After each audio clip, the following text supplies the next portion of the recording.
Ingat po tayo dahil muli na namang nambiktima ang scammer na ito sa kanyang palit pera modus sa isang karinderya. Di pa siguro siya kilala ng kanyang mga nabibiktima dahil hindi pa siya mahuli-huli.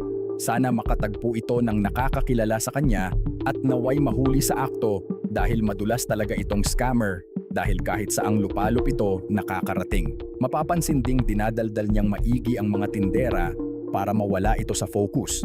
Maya-maya pag abot ng tindera ng 1,000, agad niya itong pinalitan ng 100.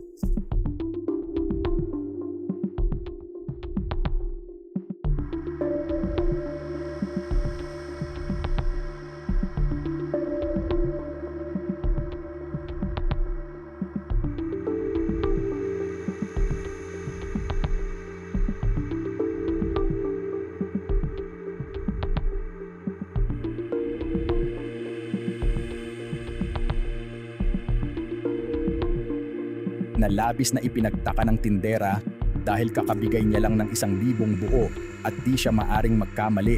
Kaya chinek pa ni ate ang bag ng scammer.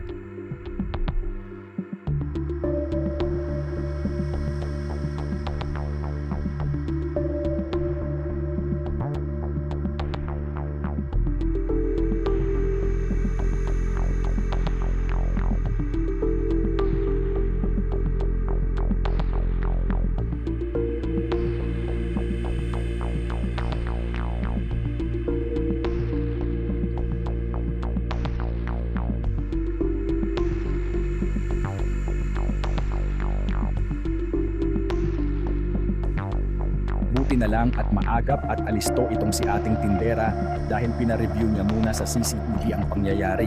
Kaya ang scammer ay biglang natakot at sabay lumayas.